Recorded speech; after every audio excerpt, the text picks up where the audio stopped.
Now, how can reading be made fun? I'll give an example since we've just gone around Nigeria, so I can use real life examples. So we went to a school in Onitsha. It was a nursery school, and of course, the books are tailored towards the ages of the children, and it was a picture book with just a few words like doo doo or dongle or haha or Oh, something, house. and house and all that. So what we did was I just opened up the book, was full of colors which they warmed up to, and I said, and one was a plonk. When a fish falls into water, it goes plonk. So I said, the fish goes into the water, and what sound does it make? Plonk. And they were like, plonk, plonk, plonk, and they were happy. So you get them engaged. And when we were about to leave, it's a little teeny weeny boy. He had a book, and he wouldn't let go of the book. So already that's something we've already sown a seed in him. And one of the things we did again, was we had what we call a spelling bee competition. So what we try to do as an NGO is not just to dole out books because here are books. We want them to own those books, and we needed to have a library prefect to man our reading club because every school we went to, we planted a library there. And the winners of the spelling bee competition, the winner was became the library prefect, and the second person became the assistant. So for monitoring and evaluation again, we've said, what, we're building leaders in you. We are going to be calling you to make sure that these books are read, and we gave them exercise books as well to write short comprehensions of what they understand from what they've read. So we in our own way are trying to make sure that, okay, some of you might have not been exposed to this culture for at all or in a long while, but we're starting again, and the Okay. ball is in your court. Okay, now I know a lot of young people engage in social media 247, and if we talk about, building that reading culture amongst the youths, what about ebooks? Is that a way to go? I want to hear from you, Stephanie.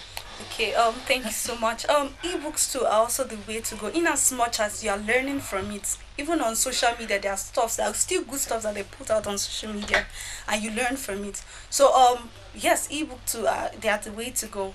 But there's this statement someone made to me. She said, if you are not eating from social media, don't waste your time. The Yes. time you spend on social media, you can do it to what, develop yourself. True. Most people, most young people, do okay, I'm out of job. When you're out of job, that does not mean you're out of work. You can develop yourself, and one way to develop yourself is reading. When you talk, you have a wealth of knowledge. That's one thing, and that's what distinguishes you from any other person. That's my motto. And ebooks are also the way to go. Okay, and I know ChiYoWo, that's children, youth, and women empowerment. Now, it's not just for children alone, not just to empower the youths. Now, why the interest for women also, if we're talking reading culture? Is it because of the illiteracy rate? The illiteracy rate is quite high Okay. in Nigeria, according to UNESCO reports and UNICEF reports. It's quite high, and what we've also found out again is if you empower a woman to read, she's definitely going to call the kid from time to time to say, "Have you read your books? Do you need any help?" True. And a woman's thirst also is it's quite obvious. Some women that we found have actually sat near their children and have said, what is this? What does this mean? So there's a space for that. But for the reading book culture, what we've done this time is just to reach out to the children and the youth. For the women, we have another thematic focus, which is sustainable livelihoods. Okay. And what we try to do with them is we try to provide them with different programs that they have thought up themselves, but we provide them with a platform to enable it happen. So, for instance, we've done a lot of work in internally displaced persons camps, and we've given them seed money. We've provided them with beads to make jewelry. We've also the seed money they used to make like akamu, kunu, and they sell it in their host communities. Now, to address poverty, And because that that's is one factor exactly, responsible, okay? so in that way what we've done is that we've empowered these women. Most of them came from, some of them were nurses, some of them were teachers where they came from, and some of them were traders as well. So we've tried to empower them so that they can provide for their immediate family before they go back home. So that's one of the things we've done with women.